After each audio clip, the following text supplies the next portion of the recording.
ബഹുമാനപ്പെട്ട ഗവർണർ ജിക്ക്, ഇവിടെ ഇരിക്കുന്ന എല്ലാ ബഹുമാന്യ വ്യക്തികൾക്കും സദസ്സിലിരിക്കുന്ന എല്ലാവർക്കും എൻ്റെ വിനീതമായ നമസ്കാരം. മഴയ്ക്ക് എന്താണ് പറയേണ്ടതെന്ന് എനിക്കറിയില്ല. രാഷ്ട്രീയം അല്ലാത്ത വേദിയായിട്ട് എനിക്കും സന്തോഷമുണ്ട്.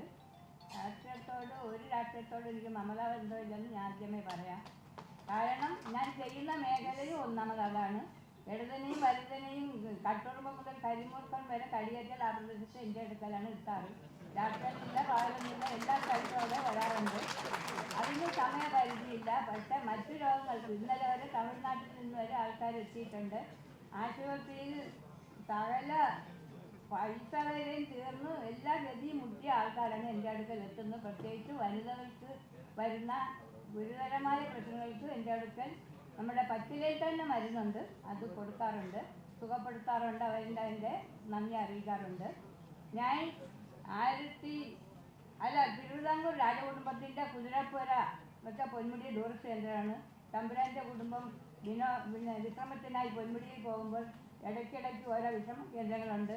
അതിൽ കുതിരയെ കളച്ചിരുന്ന ഒരു കുതിരപ്പുരയിലെ കുതിരച്ചാണകവും മൂത്രവും നാറിയിരുന്ന ഒരു സ്ഥലമാണ് ഞങ്ങൾക്ക് സ്കൂളായി അന്ന് കല്ലാർ മേഖലയിൽ ഉണ്ടാക്കിയത്. വനമേഖലയാണ് ഭയങ്കരം. പക്ഷേ ഇന്നത്തെ അത്ര മൃഗങ്ങളുടെ ശല്യമില്ലായിരുന്നു. കാരണം നമ്മുടെ ഗിരിജനങ്ങൾക്ക് മൂലംതിരുന്ന മഹാരാജൻ്റെ കാലത്ത് ഓരോ വീടിനും ഓരോ കുറ്റി തോക്ക് വീതം കൊടുത്തിരുന്നു വനപാലകരായിട്ട്. എന്നുവെച്ചാൽ ഉപദ്രവകാരികളായ മൃഗങ്ങളെ ആകാശത്ത് ചൂണ്ടി വെടിവെക്കുമ്പോൾ അത് പേടിച്ചോളും. ഇന്നത്തെ മൃഗങ്ങൾ അതല്ല, അടുക്കളയിൽ വരെ കയറുന്നതാണ്. ഇന്ന് ജനാധിപത്യം അല്ല ഉള്ളത്, മൃഗാധിപത്യമാണ്. നാട്ടിൽ ജനാധിപത്യം, വനത്തിൽ മൃഗാധിപത്യമാണ്.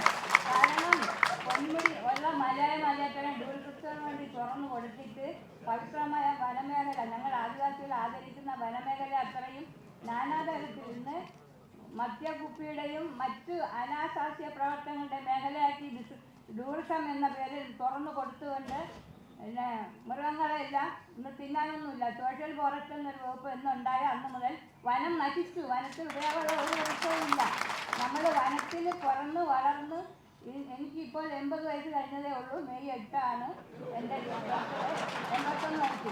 ഈ കുതിരപ്പുരയിൽ നിന്നും 5ാം ക്ലാസ് മലയാളം പഠിച്ചിട്ട് ഇതിലെ വരെ നടന്നു വന്ന് 3ാം ക്ലാസ് പഠിച്ചു. അപ്പോൾ 1956-57 8ാം സ്റ്റാൻഡേർഡ് വിദ്യാഭ്യാസം മാത്രമാണ് എനിക്കുള്ളത്. ശരിക്കും വായിക്കും. എല്ലാ തരം സസ്യങ്ങളായാലും ഏത് വിഷയങ്ങളായാലും ഞാൻ വായിക്കാനും ആണ് ഉത്സാഹം. അതുകൊണ്ട് അങ്ങനെ കാട്ടുവൈദ്യത്തിൽ നിന്നും നാട്ടുവൈദ്യ രത്നമായി 95 ബൊട്ടാണിക്കൽ ഗാർഡനിൽ ഞാൻ ഒരു ചെടി കൊടുത്ത് ക്യാൻസറിന് വരെ മരുന്നിനത് അവർ വികസിപ്പിച്ചെടുത്തു. ഞാൻ പറഞ്ഞത് അത്രയും കറക്റ്റായിരുന്നുകൊണ്ടാണ് 95 വിഷവിദ്യ ആധാരമായിട്ടുള്ള ക്യാമ്പായതുകൊണ്ട് എനിക്ക് നാട്ടുവൈദ്യ രത്നം എന്ന ബഹുമതി തന്നത് CBDRയിൽ നിന്ന്. അതിനുശേഷമാണ് എങ്ങനെയെന്നറിയില്ല, ആരാണെന്നറിയില്ല, ഞാൻ ഒന്നിനും ശുപാർശ ചെയ്തില്ല. ഞാൻ 60 വർഷത്തോളമായി ഈ വൈദ്യരംഗത്ത്. കട്ടുറുമ്പ് മുതൽ കരിമൂർക്കൻ വരെ കടിയേറ്റാൽ അവിടെ എത്താറുണ്ട്. മാത്രമല്ല പേപ്പട്ടി വിഷത്തിന് മരുന്നറിയാമെങ്കിലും ഒന്ന് കിട്ടാൻ പ്രയാസമുണ്ട്, അതിന് ചെയ്യാറില്ല. ബാക്കി ഇന്ന് ഈ പുരസ്കാരം കിട്ടിയതിന് ശേഷം കേട്ടറിഞ്ഞ് വരുന്നത് രോഗം മനുഷ്യർക്ക് ഇങ്ങനെയും രോഗങ്ങളുണ്ടോ എന്നാണ് ഞാൻ ആലോചിച്ചു പോകുന്നത്. ഒന്നാമത്തെ പ്രശ്നം നിങ്ങൾ പ്രത്യേകം ശ്രദ്ധിക്കേണ്ടത്, അയോഡിൻ എന്ന ഓമനപ്പേരിൽ തരുന്ന ഉപ്പ് കഴിക്കാതിരിക്കുക. തൈറോയിഡിന് കൊള്ളാമെന്ന് പറയാറുണ്ടെങ്കിലും ഒരാഴ്ചയിൽ ഒരു 5 പേരെങ്കിലും എൻ്റെ അടുക്കൽ തൈറോയിഡിൻ്റെ ചികിത്സ തേടി എത്താറുണ്ട്. അയോഡിൻ എന്ന് പറയുന്ന ഉപ്പ് സാക്ഷാൽ വെടിയുപ്പാണ്. ഞങ്ങൾ വെടിയുപ്പ് പെരുമാറിയവരാണ്, നമുക്ക് അറിയാൻ പറ്റും, ഒരു ഗവേഷണം വേണ്ട. ഗാന്ധിജി എന്തിനു വേണ്ടി കഷ്ടപ്പെട്ട് കല്ലുപ്പിന് സമരം ചെയ്യുക, ആ ഉപ്പാണ് മനുഷ്യർക്ക് ഉപയോഗമുള്ളത്. എല്ലാവരും കല്ലുപ്പിലേക്ക് മാറുക. നമ്മുടെ അരപ്പാൻ വട്ടിയിൽ തന്നെ ചികിത്സയുണ്ട്. 6 വർഷം കോട്ടയം മെഡിക്കൽ കോളേജിൽ മൈഗ്രീൻ എന്ന അസുഖത്തിന് വേണ്ടി ചികിത്സിച്ച് തോറ്റ് ആ ഒരു ബൊട്ടാണിക്കൽ തന്നെ ഒരു വിദ്യാർത്ഥി, എൻ്റെ വിദ്യാർത്ഥിയാണ് കിഴങ്ങ് ഗവേഷണത്തിൽ, അദ്ദേഹത്തിൻ്റെ സുഹൃത്തിനെ പറഞ്ഞയച്ചു. ഞാൻ 5 മില്ലി എണ്ണയ്ക്ക് മാറ്റി കൊടുത്തു.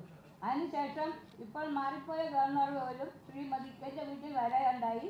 ശ്രീമതിക്ക് മൈഗ്രീൻ്റെ അസുഖത്തിന് എണ്ണ കൊടുക്കുകയുണ്ടായി. പിന്നെ പ്രധാനമന്ത്രിയുടെ 100 എപ്പിസോഡ് മൻ കി ബാത്തിൽ കഴിഞ്ഞപ്പോൾ എനിക്ക് 30 ആയിരുന്നു. അന്ന് ഗംഭീര സ്വീകരണം രാജ്ഭവനിൽ തന്നു. ഒരു കാര്യം കൂടി പറയട്ടെ, ഇപ്പോൾ 2018 എനിക്ക് പത്മശ്രീ കിട്ടിയത്. അതിനുശേഷം 3ാമത്തെ ഗവർണറുടെ കയ്യിൽ നിന്നും ഇന്നും ഇപ്പം റിപ്പബ്ലിക് ഡേക്കും ആദരിക്കേണ്ടായി രാജ്ഭവനിൽ. 3ാമത്തെ ഗവർണറുടെ കയ്യിൽ നിന്നും സമ്മാനമായിട്ട് എനിക്ക് ഭാഗ്യം കിട്ടി. അത് വലിയ ഒരു നേട്ടമാണ്, എനിക്കൊരു മഹത്വമാണ് തോന്നുന്നത്. അതുപോലെ മാത്രമല്ല ഇപ്പോൾ പത്മശ്രീ കിട്ടിയതിന് ശേഷം യൂറോപ്പ് മുതലായ ദേശങ്ങളിലും വിദേശത്തേക്കും മരുന്നുകൾ തേടി എത്താറുണ്ട്. അലോപ്പതിയിൽ പോയി എല്ലാ കാശും കത്തി വെച്ച് എല്ലാം തൊലഞ്ഞ പെണ്ണുങ്ങൾ വരെ അവിടെ വരാറുണ്ട്. സ്ത്രീകളുടെ വിഷയത്തിന് പ്രത്യേകിച്ച് ഒന്നിനും കല്ലിന് പോലും നമ്മുടെ ഓപ്പറേഷൻ ഇല്ലാതെ കല്ല് ദ്രവിച്ചു പോകാനുള്ള പച്ചിലകളാണ് കൊടുക്കാറുള്ളത്. മരുന്ന് കൊടുക്കാറുണ്ട്, തൈറോയിഡിന് കൊടുക്കാറുണ്ട്, എല്ലാത്തരം രോഗത്തിനും മരുന്ന് കൊടുക്കാറുണ്ട്. ഒന്നാമത്തെ കാര്യം ഫുഡ് കൺട്രോൾ ചെയ്യണം. ആഹാരമാണ്, അന്നമാണ് ആരോഗ്യം. അന്നത്തെ വിരോധിക്കാൻ രോഗത്തിന് കഴിയും, രോഗത്തെ വിരോധിക്കാൻ മരുന്നിന് കഴിയും, മരുന്നിനെ ചെറുക്കാൻ ആഹാരത്തിന് കഴിയും. നമ്മുടെ ആയുർവേദമാണ്. മരുന്ന് പഥ്യം നോക്കി ചെയ്താലേ മരുന്ന് ഫലപ്രദമാവൂ.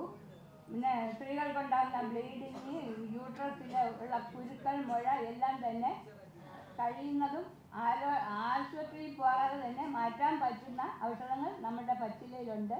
പ്രധാനമായും കിഡ്നി തകരാറിന് 2 കിഡ്നിയും തകരാറെന്ന് പറഞ്ഞൊരു പയ്യപ്പം ഞാൻ കൊടുക്കില്ലെന്ന്. അപ്പോൾ അവർ നിർബന്ധിച്ച് ഡോക്ടർ പറഞ്ഞെന്ന് അലോപ്പതി കെമിക്കലാണ്, പച്ചിലയിൽ കെമിക്കലല്ല, അതുകൊണ്ട് കഴിക്കുന്ന കുഴപ്പമില്ലാന്ന് പറഞ്ഞു. പിന്നെ ഞാൻ 2 പ്രാവശ്യം വന്ന് മരുന്ന് കൊണ്ടുപോയി.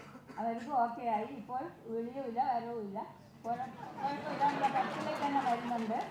അതുപോലെ ഏത് തരം രോഗത്തിനും മരുന്നുണ്ട്. വിചിത്രമായ രോഗങ്ങൾ കൊണ്ടാണ് ആൾക്കാർ എത്താറ്.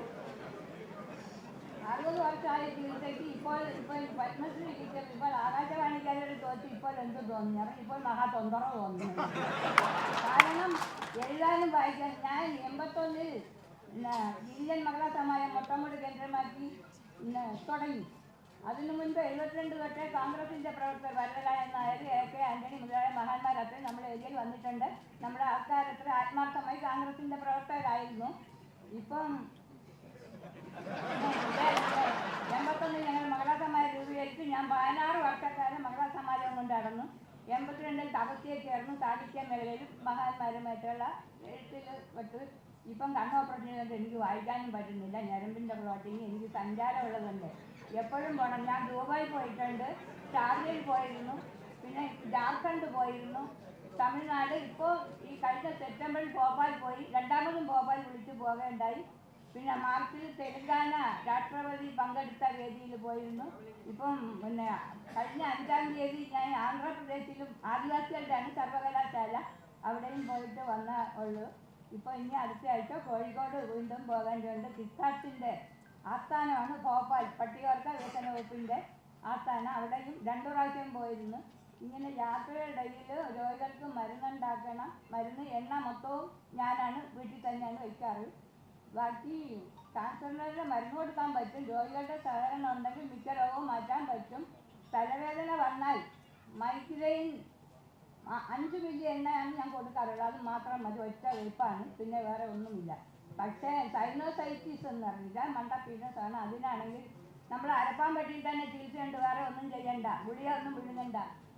ഒരു ചുവന്നുള്ളി എടുത്ത് തുണി പൊന്നിട്ട് ഇടിച്ച് കളിച്ച് 2 ഗുളിക 2 മൂക്കിൽ ഇരിക്കുക. ഒത്തിരി പേടിക്കണ്ട. അരമണിക്കൂറിനകത്ത് ആൾ നോർമലാവും. അപ്പോൾ തന്നെ മണ്ടയിലെ തലയിലെ കഫക്കെട്ട് മൊത്തവും വെളിച്ചാടും. ഒരു ദിവസം പോയില്ലെങ്കിൽ 2ാം ദിവസം ചെയ്യുക. അങ്ങനെയൊക്കെ ചെയ്താൽ നമ്മുടെ അരപ്പാൻ പറ്റി തന്നെ എല്ലാം ഉണ്ട്. നമ്മളത് പറഞ്ഞു കൊടുക്കാറുണ്ട്.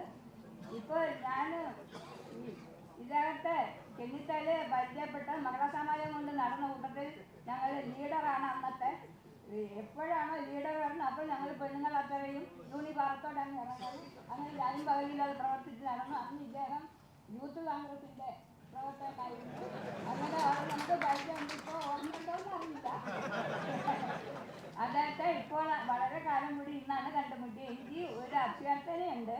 എൻ്റെ അവിടെ 82 തൊട്ട്, ഞാൻ 8ാം ക്ലാസ്സാണ്, പക്ഷേ തമിഴ്, സംസ്കൃതം, ഹിന്ദി, ഇംഗ്ലീഷൊക്കെ വായിക്കാൻ പറ്റും. ഇപ്പം കണ്ണിൻ്റെ പ്രശ്നം കൊണ്ട് വായിക്കാൻ പറ്റുന്നില്ല, അത്രേ ഉള്ളൂ. അഡ്രസ്സൊക്കെ കാണാൻ പറ്റും. പിന്നെ അത് 8ാം ക്ലാസ്സിലെ 82 തൊട്ട് അവിടെ പലതരം വിഷയങ്ങളുമായി ആൾക്കാർ PhDക്ക് വേണ്ടി അവിടെ വരാറുണ്ട്. സർക്കാർ തലത്തിലുള്ളതൊക്കെ അറിയുന്നവർ എൻ്റെ അടുക്കലാണ് പറഞ്ഞയക്കുന്നത്. വരുന്ന അവർക്ക് ആവശ്യമുള്ള വിഷയം പറഞ്ഞു കൊടുത്ത് അവർക്കത് വിജയകരമായി അവരെ ഭാവി ശോഭനമാക്കിയവരുണ്ട്. അങ്ങനെയുള്ള ഇനി ഞാൻ ഒരു കാര്യം പറയാനുള്ളത്, നമുക്ക് ഫോറസ്റ്റ് നിയമം ഊരാക്കുരുക്കാണ്. ആദിവാസി വികസനം എന്ന് പേര് പറയുമെങ്കിലും ഒരു വികസനം നടത്തണമെങ്കിൽ ഇപ്പോൾ വേറെ ആരും വേണ്ട. അടൂർ പ്രകാശിനോട് ചോദിച്ചാൽ അറിയാം. ഞങ്ങളുടെ ഒരു വെയിറ്റിംഗ് ഷെഡ് കെട്ടി ബസ് കാത്തിരിക്കും. 2 ബസ് വരും. മൊട്ടമുടി രാവിലെ 8 മണിക്ക് സ്കൂൾ സമയത്തിന്, വൈകുന്നേരം 5 മണിക്ക്. ബസ്സിന് വന്നാൽ ആ ഡ്രൈവർമാർക്കൊക്കെ പ്രാഥമിക ആവശ്യമുള്ള ഒരു സങ്കേതമില്ല. അവിടെ ഞങ്ങൾ ഈറപ്പുരയിലാണ് പണ്ട് കമ്മ്യൂണിറ്റിക്കാർ പണിഞ്ഞിട്ടിരുന്നത്. അതൊക്കെ പോയപ്പോൾ ഇപ്പം അദ്ദേഹം എങ്ങനെയെങ്കിലും പിന്നെ അടൂർ വന്ന് വെയിറ്റിംഗ് ഷെഡ് കെട്ടിയിട്ടേക്കുന്ന ഉദ്ഘാടനം ചെയ്യാൻ അവിടെ പഞ്ചായത്തിൻ്റെ ഇടവന്മാരാണ് എന്തേ പറ്റും. അങ്ങനെ ഇപ്പം കെട്ടിയിട്ടെങ്കിൽ ഇവരെ ഉദ്ഘാടനം കഴിഞ്ഞിട്ട് അദ്ദേഹത്തിന് ഉദ്ഘാടനം കൊടുത്തില്ല. അവിടെ എനിക്ക് പ്രധാനമായി എനിക്ക് പറയാനുള്ളത് പഠിക്കാൻ ധാരാളം ആൾക്കാരുണ്ട്. കിട്ടിയ പുരസ്കാരങ്ങൾ ഞങ്ങളുടെ പൂർവികമായ എല്ലാ ഉപകരണങ്ങളും പിന്നെ ഒരു മ്യൂസിയം പോലെ കെട്ടി ഇതെല്ലാം മാറ്റിയാൽ 500-ൽ പരം ട്രോഫികൾ മാത്രം കിട്ടി. ഇപ്പോൾ എല്ലാം വാരി അടുക്കുകയാണ് ചെയ്യാറ്. വിൽക്കാൻ സ്ഥലമില്ല. സർക്കാർ തന്ന വീടാണ്, വാതിലില്ല. വാതിൽ എനിക്ക് ഫോറസ്റ്റിൻ്റെ പിന്നാലെ നടക്കാൻ വയ്യെന്ന് പറഞ്ഞു. അതുകൊണ്ട് പ്രൈവറ്റ് വാങ്ങിച്ചാണ് വാതിലിട്ടിരുന്നത്. ഫോറസ്റ്റ് നിയമം ആദിവാസി വികസനത്തിന് ഇടങ്കോലിടുന്ന അത്രയും ഫോറസ്റ്റ് നിയമമാണ്. അവരാണ് ഒന്നാമത്തെ കള്ളന്മാർ. പിന്നീട് പാലം പണിഞ്ഞു. നമുക്ക് ഇപ്പം കോൺക്രീറ്റ് പാലം മുഖ്യമന്ത്രിയുടെ ഓഫീസിൽ പോയി അപേക്ഷ കൊടുത്ത് റോഡ് കോൺക്രീറ്റ് ചെയ്ത് അല്ലെങ്കിൽ തളിച്ചുമോട് എടുക്കേണ്ടി വരും ആൾക്കാരെ പോലും. അത്ര ദുരിതപ്പെട്ട ഏരിയയാണ്. അതായത് തിരുവനന്തപുരം ജില്ലയിൽ തന്നെ പൊന്മുടിയാണ് നമ്മളുടെ തലയ്ക്ക് മുകളിൽ. കല്ലാറിന് 16 കിലോമീറ്റർ പൊന്മുടി ടൂറിസ്റ്റ് കേന്ദ്രം. അവിടെ എന്തും കാണിക്കാം. പക്ഷേ അതേസമയം സമീപത്ത് കിടക്കുന്ന ആദിവാസികൾ വികസനത്തിൻ്റെ ഒന്നും ചെയ്യില്ല. സമയത്ത് ഒരു പാലം പോലും ഇല്ല. പാലം പണിഞ്ഞപ്പം അന്നിരുന്ന് ഡിയപ്പോൾ പറഞ്ഞ് പാലം വീതി കൂട്ടരുത്, ആദിവാസികൾ തടി കടക്കും. ഞങ്ങൾക്ക് തടി കടക്കലൊന്നും ജോലിയല്ല. നമ്മൾ നടുന്ന മരം പോലും മുറിക്കാൻ ഒക്കില്ല.